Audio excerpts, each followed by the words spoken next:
কনকলতাৰ আলম লৈ তৈয়াৰ কৰা এই ছবিখন ভাল লাগিলে এতিয়ালৈকে চাই চন্দ্ৰমুদৈ ডাঙৰীয়াৰ ছিগনেচাৰ মুভি আৰু আমি তেখেতৰ লগত আগতেও কাম কৰিছোঁ তেখেতে এই সুন্দৰ অভিজ্ঞতাৰে ছবি এখন তৈয়াৰ কৰিছে মই ঈশ্বৰৰ ওচৰত প্ৰাৰ্থনা কৰোঁ দৰ্শকে যাতে আদৰি লয় এই ধৰণৰ ছবি আৰু ভাল লগা ফেক্টৰটো হ'ল যে মই নিপন দাক দেখিলোঁ আজি প্ৰায় 10 বছৰমান আগতে তৈয়াৰ কৰা এখন ছবি গতিকে 10 বছৰ এখন যুঁজ পাৰ কৰি আহি আজি ছবিখন ৰিলিজ হৈছে 10 বছৰ বৰ ধেমালি সময় নহয় এটা দশক গতিকে আশা কৰোঁ আৰু ফাৰ্ষ্ট হাফটো এতিয়ালৈকে খুব ধুনীয়া খুব ভাল পাইছে এইখন ছবি কনকলতাৰ ওপৰত আধাৰিত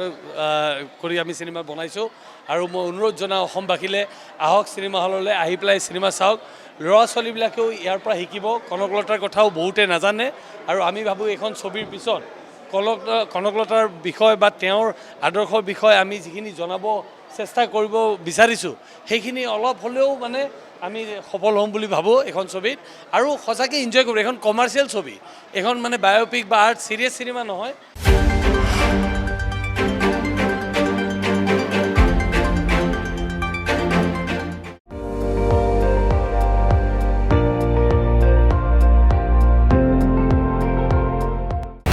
আপুনি চাই আছে ND24